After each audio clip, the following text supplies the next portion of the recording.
Halo tubahaye ikaze bakunzi ba Umurimbo TV, turabasuje cyane tubifurije kugubwa neza aho muherereye hose mu bice bigiye bitandukanye by'isi, mukamudukurikira umunsi ku wundi. Tubahaye karibu, tugiye kuganira rero muri za nsanganyamatsiko zacu nziza ziba zigamije kwibukiranya, guhugura ndetse no kwigishanya aho bibaye ngombwa. Ahangaha rero tukaba tugiye kugirana inama nziza cyane ivuga ku byagufasha kugira ububere buhagije mu gihe cyo gutera akabariro ndetse no kugira amavangingo. Bakunzi beza rero, tugenda dukora ku biganiro bigiye bitandukanye byose ariko biba bishingiye ku buzima bwiza, imibereho myiza ndetse n'imibanire myiza. Ku bantu mumenyereye hano rero, mwebwe murabizi, ndanabasuje cyane nanabashimira. Hanyuma niba uri mushyashya hano, nawe ukore subscribe kugira ngo uzajye uba mu ba mbere mu kubona ibiganiro byacu. Nagira ngo mbanze mbabwire yuko tugiye kwibanda ku mugore. Impamvu rero twibanda ku mugore ahanini, bakunzi bacu, nuko buriya umugore ni umuntu ukomeye, umugore ni umuntu udasanzwe. Umugore kandi ni umuntu ukwiye kwitabwaho by'umwihariko, kubera yuko umugore iyo ameze neza, iyo yishimye, iyo afite umubiri umeze neza, iyo afite ubuzima bwiza, iyo afite umunezero, atuje, atekanye, ibi ngibi byose bisagukira umuryango wose cyangwa se bisakara ku muryango wose. Umugore rero ni umuntu ukomeye, utabyemera ni umuntu ufite ikibazo ahangaha mu mitekerereze. Mwabaga mwe mujye mwita ku bagore banyu. Iyo witaye ku mugore, burya nta gihombo uba ufite, uba umeze nk'umuntu ugurije cyangwa se uba umeze nk'umuntu usevingiye umuryango wawe, kubera ko ibi ngibi bizagaruka kuri wowe. Umugore utuje, buriya abagore tugira n'ubwenge bwinshi, ntago mubizi. Ikindi, abagore dukora ibintu byinshi icyarimwe. Uyu munsi rero ushobora kuba uri umugabo ufite umugore mutari kubyumva kimwe, ufite umugore utari kwitwara neza, umugore ubona mutari guhuza mu bintu bimwe cyangwa ibindi, ariko ndagira ngo nkubwire yuko uzajya ukunda kumusharinga izi video zacu cyangwa se ujye umusharinga bino biganiro niba wowe udukurikira, kubera yuko ndabibabwira bitewe nuko hari benshi cyane bagenda baduhereza feedback, baduha ubutumwa bw'uko ibiganiro byacu byahinduye ingo zabo zikamera neza, abagore babo bakaba beza, abagabo babo bakaba beza. Ndagira ngo mbabwire yuko abo ngabo ari nabo batumye tuba turi ahangaha dukomeye, twiteguye gukomeza gutanga inama ku muryango cyangwa se gushyira itafari ku muryango uko dushoboye kose, tutitaye ku bacantege baza bafite misiyo yo kuturangiza kubera ishyari, kubera ubujiji. Niko njye mbibona, kubera yuko buriya abantu bagira ishyari ahanini baba bibitsemo ubujiji buri ku gipimo cyo hejuru. Injiji rero ishobora no kwemera n'ibyayigirira akamaro, ikabitesha agaciro, kandi mu by'ukuri nyine ni urwo rwego baba bariho, ntabwo twabarenganya. Muri abo ngabo rero reka mentioning umuntu umwe muri iki kiganiro. Mana yanjye, hari umuntu muzakunda kubona, abantu mukunda gukurikira ibiganiro byanjye, mujye mujya muri comments z'ibiganiro byanjye murebemo izina ry'umuntu witwa ngo Jean Claude, niba ari Ngirishya, Jean Claude Ngirishya. Uyu muntu agira negative comments cyangwa se agira comment mbi cyane mu biganiro byanjye, kandi ntabwo ari uwa vuba, ni kuva na kera. Niba mfana, niba ari umwanzi ufite misiyo yo kumva ko agomba kundangiza, uyu muntu, Mana Nyagasani, ndagira ngo nkubwire yuko warakererewe Jean Claude we. Niba ari Jean Claude Ngirishya, niba ari Ngirishyari, iryo shyari ryawe rizakwica. Uri hano nta kintu na kimwe uzakora ngo bigukundire. Ndagira ngo mvuge ngo abantu mwese, urukundo ndarubona n'urwango nkarubona. Ndi mukuru, nzi gutandukanya ikibi n'icyiza, ariko nanone ngira ngo nkubwire ngo wowe Jean Claude Ngirishya, ni uko nkunda kukubona kenshi cyane, nkibaza niba buriya uzi ko buriya ibyo dukora byose tubikorera, ntabwo tubikorera abakunzi, tubikorera n'abanzi, bakaza nyine imitima ikabasya, bakumirwa, agahinda kakabicira mu bikorwa tuba turi gukora. So wowe rero na bagenzi bawe mujye mukomeza nyine muhashirire, nta kuntu nose ko ntafite gahunda yo guhagarara. Imana ikintije ubuzima, ndahangaha kubw'umuryango. Tugiye kwiganirira rero ku myitwarire cyangwa se kuri regime uzakora bikakurinda kujya utanga amafaranga yawe hirya no hino ngo uragura imiti yo kugira ngo ubashe kubona ububere cyangwa se amavangingo. Gusa hari aho bigera imiti igakenerwa pe, byanga byakunda. Ariko nanone impamvu ndi kubabwira ibi ngibi ni uko hari regime nagiye ntanga mu biganiro bya mbere, abazikoresheje imibiri yanyu igahinduka ikajya ku murongo. Murabizi, mwagiye ayo makuru ndayafite kandi cyane. Naha rero ndashyiraho izi regime abantu bazazikoresha. Ndabizi yuko hari benshi bizagirira akamaro, ariko ntabwo ari mwese. Hari abandi nyine bitazakorera bitewe n'umubiri w'umuntu. Ahangaha rero nubona wowe bitagukoreye, ntibizagutera ipfunwe ryo kuvuga ko ukeneye umuti. Buriya kwivuza ni byiza, nubwo nanone kwirinda biruta kwivuza. Ahangaha ni nacyo mba ngendereye kuvuga nti mbagire inama mubanze mwifate neza mu byerekeranye n'ibintu bibahendukiye cyangwa se biboroheye, hanyuma nibyanga mubone kuba mwafata iyo nzira yindi yo kwivuza. Ahangaha rero ndagira ngo ntangirire ku nama ivuga ngo niba uri wa mudamu umara kuva mu mihango ukajya muri dushe cyangwa se ugafata amazi ugatangira gukorogoshora muri sex yawe ngo urimo gukuramo imyanda, uri kuhakora isuku, ahangaha utangire ubihagarike, kubera yuko ibi niba uhora ubikora mu buzima bwawe bwose, ibi bizakuzanira ingaruka byanga byakunda. Niba uri wa mudamu umara gukora imibonano ugahita ushoka iyi sex yawe ngo ugiye gukuramo imyanda, ugakorogoshora, hari n'abambwiye ngo ndakorogoshora ngo nkakuramo ngo na bya bintu, urabona kwa kundi umuntu azana ururenda agakorogoshora, hari ukuntu haba hakinyerera, ngo ndakorogoshora ngo nkinjira kugeza igihe ruriya rurenda rwose ndumariyemo. Nshuti yanjye urambabaje, hariya rero uba urimo kwangiza umwanya wawe w'ibanga. Hariya niba ukinabikora, niba warigeze unanabikora, uyu munsi ukaba uri wa muntu uhura n'ingaruka zo kumagara bya hato na hato, byo kuba wabura ububobere cyangwa se bwaza bugahita bunashira, ukaba uri wa muntu nyine wirirwa uvuga ngo nabuze amavangingo. Menya ko ari wowe wiyishe ubwawe. Guhera uyu munsi ukibona ino video, stop it. Ibi bintu bihagarike, ntuzongere gusubiramo hariya hantu, uhareke hongere hisuganye, kuko n'ubundi warahahungabanyije. Ibi ngibi rero ndagira ngo nkubwire yuko biteza ingaruka mbi, harimo izo zo kumagara, harimo izo zo kubura ubushake, harimo izo ngizo zo kugira gute, zo kunuka mu gitsina bya hato na hato. Anytime ushobora kubyuka ukumva harimo gusohoka umwuka mubi, atari ubundi burwayi ufite, ahubwo ari ukubera yuko wangije imibereho myiza yo muri sex yawe. Hariya ni ahantu hari special, Imana yaraharemye iharimana n'ubwirinzi bwaho. Uzabireke noneho nyuma y'igihe uzambwira. Iyo abantu bagiye gukora amabanga bashakanye, inama ya mbere natangiriraho nuko iki gikorwa kugira ngo kize kuryoha, haboneke ubwo bubobere buhagije, haboneke ayo mavangingo, bisaba mbere na mbere, intambwe ya mbere yo kumva yuko iki gikorwa gikorwa n'abantu babiri kandi babyumvikanyeho neza, hatarimo icyo bita kwikiza, hatarimo ibyo kuvuga ngo wenda ngo nibyambuza uko ngira. Ibi ngibi rero ukabikora wumva neza yuko ari ibintu uri gukora mu rukundo kandi nawe byaguturutsemo. Ariyo mpamvu njya mbwira abantu, abagore kenshi ntabwo bakunze kugira amahirwe yo kumva bashaka imibonano cyane, ntabwo ari ibintu biborohera mu by'ukuri. Ariko igihe umugore wamuteguye, kubera ko buriya mbere na mbere umugore ntabwo ategurwa mu mubiri, ntabwo ategurwa nako ku mubiri, kugenda wenda ngo uvuge ngo uri kumukora ku mabere, kwa kundi twavuze ibice ukora ku ibice ukora ku mugore akaryoherwa. Ibi ngibi nta kintu bimaze igihe cyose umugore utamuteguye mentally. Niyo mpamvu nagiye mbabwira ngo niba uri umugabo w'intwari, jya umenya kubanira umugore wawe neza. Niba uri ku kazi, niba uri mu mahanga, niba uri mu rugo, niba aho uri hose, ukaba wumva ushaka gukora sex n'umugore wawe, ukaba ushaka kumutegura, umugore wawe urakoresha telefone zirahari, turi mu gihe cyiza cy'iterambere alhamdulillah n'ikoranabuhanga.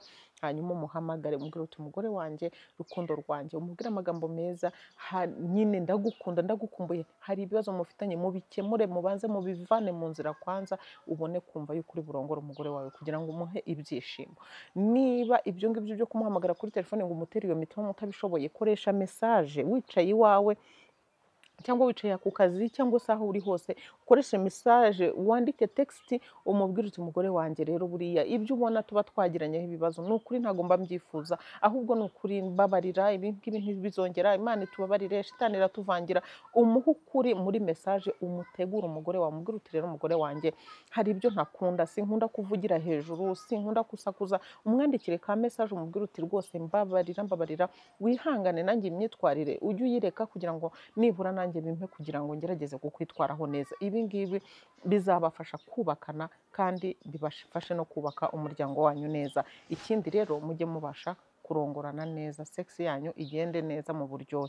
Aha rero dutangiye na regime yacu y'uyu munsi. Ikintu cya mbere ugomba kwibandaho igihe cyose uzi ko ugira ububobere buke, utagira amavangingo, igihe cyose uzi yuko ugira bwa bubobere buhita bushira cyangwa se nta na gake ugira, tangira ukore ino regime aho wibereye hose. Regime rero ugomba kwitaho ni ibyerekeranye n'imirire. Nagiye mvuga imirire myinshi ikagirira abantu benshi akamaro, ibyo kurya ndetse n'ibyo kunywa, ariko uyu munsi ngiye kukubwira ibintu bigiye bitandukanye kandi byoroshye kubibona. Ibi ngibi rero akaba ari ibintu byiganjemo amazi, byifitemo amazi ubwabyo, bikongerera amazi mu mubiri, kubera yuko nyine nta kuntu ubobere just nyine ni amazi, amavangingo ni amazi. Noneho nimba utibanda kuri iyi mirire ifite amazi, urumva amazi ushobora kuyakura hehe muvandimwe wanjye? Ukwiriye rero kwita ku mafunguro akungahaye ku mazi kugira ngo bikongerere amazi mu mubiri, cyangwa se ayo mafunguro akongerera amazi ahagije mu mubiri wawe, kubera yuko nyine nk'uko twabivuze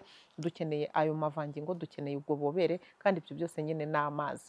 Hano rero ibi bifungurwa tugiye kuvuga, cyangwa se aya mafunguro tugiye kubabwira aka kanya, ni uko arimo na vitamine C, yiganjemo vitamine C ihagije, ituma rero itanga ububobere ku mwanya wawe w'ibanga, cyangwa se yongerera igitsina ububobere buhagije. Aha ngaha rero aya mafunguro nta yandi ni watermelon.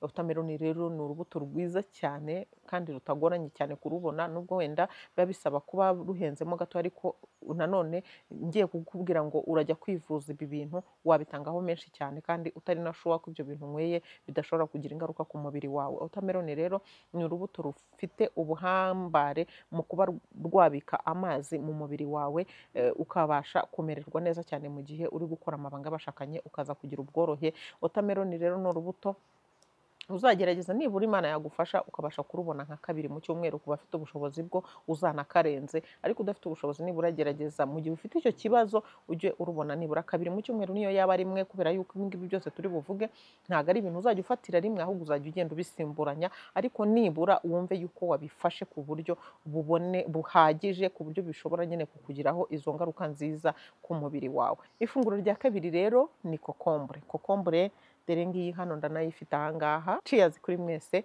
Iyi kokombure rero ni uruboga rwiza cyane cyane cyane kurukoresha ari rubisi, kuko rufite ubushobozi bwo kukubikamo amazi kandi mu buryo bwiza cyane. Iyi kokombure rero ni nziza kandi yifitemo n'amavitamine nka vitamine C nk'uko twabivuze, ifasha umwanya wawe w'ibanga koroha no korohera.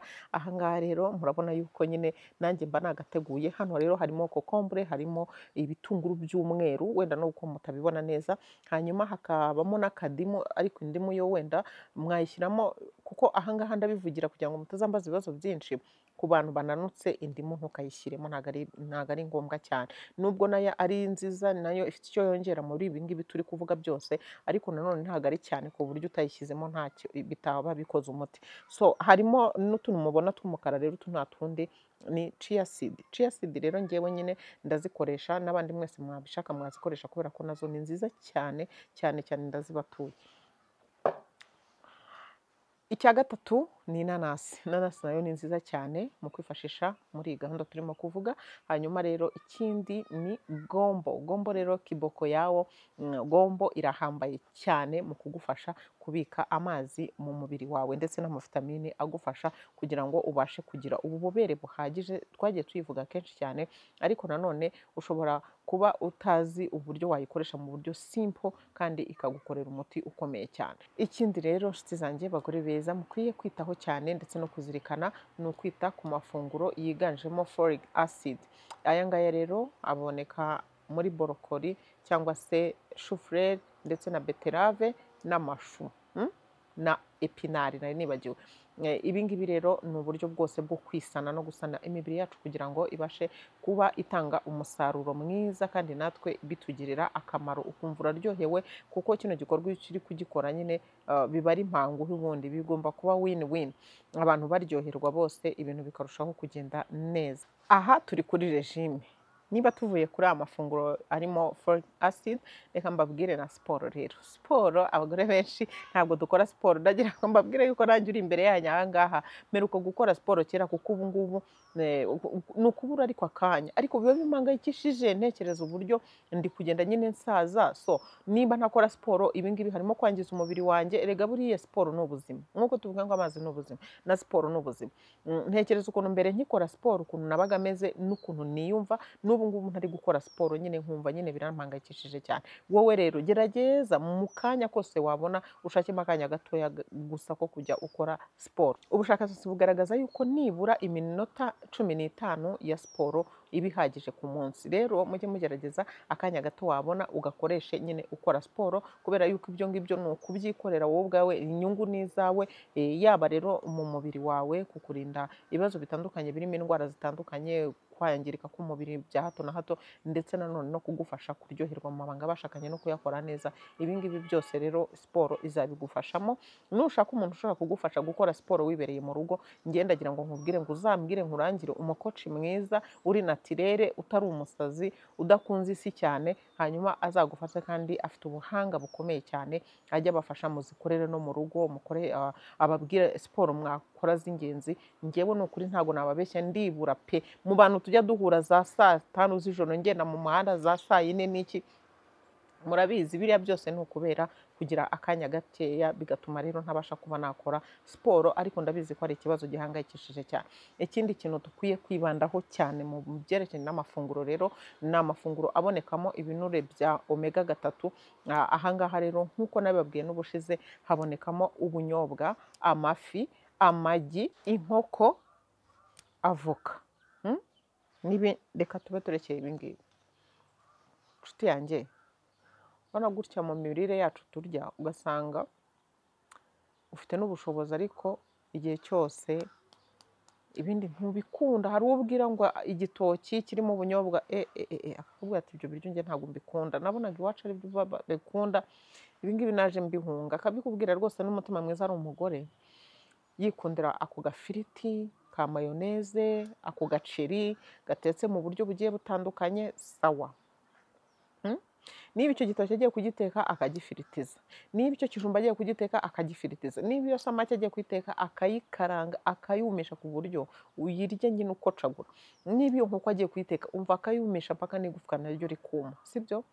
Ibi ngibi rero niba ugiye guteka ayo magi nayo ukayafata ukayakaranga, evana kabisa agahinduka iki, ukumva nyine icyo gihe uri kurya nk'umugore. Ndagira ngo nkubwire ngo ndakubujije. Kandi impamvu mbabwira gutyo, ndagira ngo mbabwire ko nyine ngewe mba mfite amakuru y'umwimerere, atari byanjye byo kuvuga ngo nuko nabisomye ahantu gusa, ahubwo hari ugusoma, hari no gutrayinga, nkagerageza nkareba ibi bintu koko nibyo.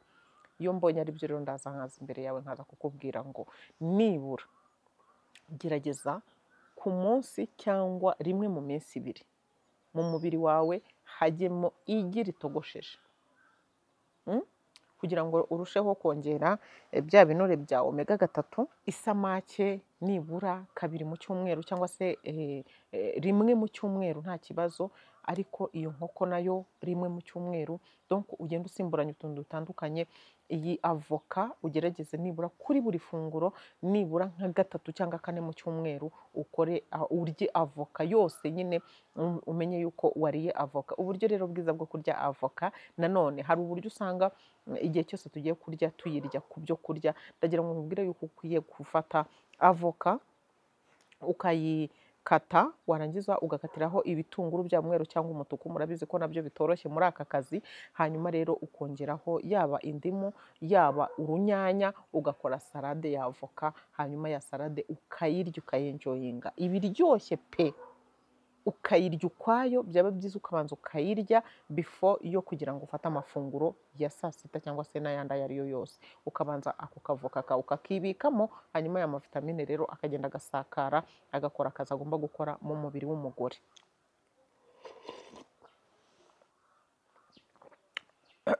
Hano rero nasutsemo byivanze, urumva, kubera izi chia seed iyo uzifashe ukaziraza mu mazi ziragenda bikamera nka kwa kundi kwa gomba, zirakururuka. Niyo mpamvu muri kubona ubundi kunywa ntibizi, ariko murabona ko birimo. So hano nyine harimo ibi bintu byose, ibitunguru nakatiyemo bibisi nabyo byarayemo. Ibi byose ndi kunywa byarayemo mu jage, ya jage njya nkoreramo imiti yanjye, murayizi. Rero ibitunguru wibaze ko mu Giswahili babyita vitungumaji. Ibi nabyo muri bya bindi nababwiye biri mu bintu bifasha gutanga amazi mu mubiri meza. Ese murambona gute? Kanze mbabwire iby'aka gakote. biba biryoshye bifite agahumuro keza.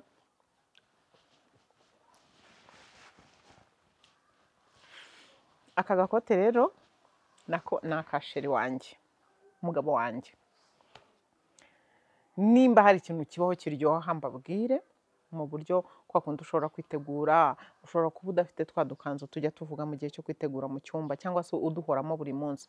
Inshuti yanjye, nimba hari ikindi kintu kibaho gishimisha, ni ukuba wakwambara umwenda w'umugabo wawe, agashati ke, umupira we, t-shirt, ariko pana kwa kundi nyine ubifata ukirirwa ubicafuza, cyangwa se ukawambara ukajya kugira gute, hakamenekaho ibiryo, hakamenekaho amashereka, hakaza kujyaho amakara, hakaza kujyaho like ibintu bigiye bitandukanye, hakamenekaho amaji n'ibikoma. No, no, no, no, no, no. Mu buryo buri sex, uri kwitegura nyine ya John Njema, cyangwa se ya masaha uri kuvuga ngo nyine yawe y'icyumba yawe n'umukunzi wawe. Sheri, urabona nyine kwa kundi tuba twitereyemo ukuntu gato Imana ukuntu yaturemye nyine bitewe na misiyo yaduhaye. Iyo ufashe t-shirt y'umugabo wawe cyangwa se agapira ke ukakambara, uhita utera neza kurenzaho kandi ukagaragara neza cyane. Bikaba akarusho noneho iyo ufashe wa mwenda akunda. Hari uburyo aba afite nk'umupira akunda, hari uburyo afite nk'ishati akunda kabisa cyane, avuga ati iri bara ni iryanjye. So igihe witeguye wikubise nyine agafresheri, ugahita ufata rero ka gashati ukagacukamo, ukaza nyine ukagira gute, ugatangira gutangira kuba sex imbere y'umugabo wawe muri cya gihe nyine cya ya gahunda uri gutegura, cyangwa se uri kumufasha kumva nyine amerewe neza, kumubera ituze. Aka ngaka ukagomba kukambara konyine. Of course hari ukuntu nyine bitewe n'uko ureshya, ariko nanone hari abagore baba ari bagasongo bafite abagabo bagufiya. Icyo gihe ubwo biragora, kuko ushobora kukambara aka kakaba mukunda ariko nabyo ntacyo bitwaye. Wayi, nabyo ntacyo bitwaye, ndumva biryoshye birakora. So iyo rero wenda n'urugero mwenda nko kureshya, buragiye mugabo wanjye twenda kureshya nsumbaho akantu gatoya, noneho rero iyo mwambaye umwenda nyine uraza ugahura neza neza na iyo foto muri kuyibona bigahura neza neza, ubwo nkatangira nkipitisha nyine n'ingendo ukayihindura, n'imvugo n'indoro, nka kwa kundi nyine twagiye tubivuga, ntimumbone gutya.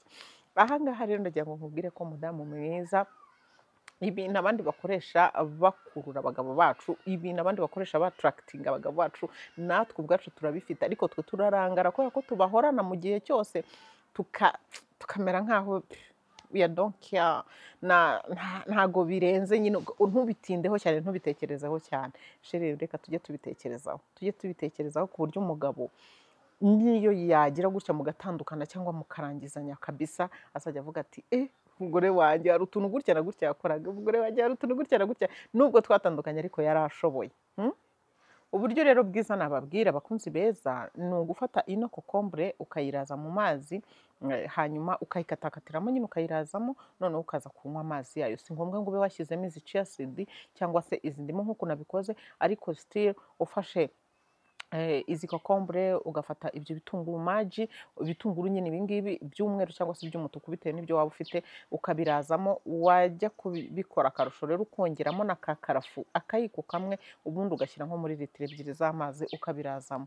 Mwana wanjye, hano hantu hagenda hacu wambaye, donc uba uri gutegura umubiri wawe nyine ukamera neza cyane. Reka tuze mbashimira, mbabwire yuko mpari ku bwanyu, kuba bikeneye ariko muzajye muri comment hano mubivuge. Abantu bakeneye ko ngomba kuba ndahangaha muzajye muri comment mubivuge, ariko ndagira ngo mbasezeranye yuko iyi miti, ibi bintu, iyi myitwarire nuyikurikiza mvuze hano hejuru mu kiganiro, izagukorera umuti. Kandi nitagukorera umuti n'ubundi telefoni zanjye ziba ziri ahangaha, uzambwire ngewe ndahangaha ku bw'ababyeyi, kugira ngo bamererwe neza, batekane mu rugo. Ahasigaye ibindi tujye tubisaba Nyagasani. Naho ubutaha, bye bye.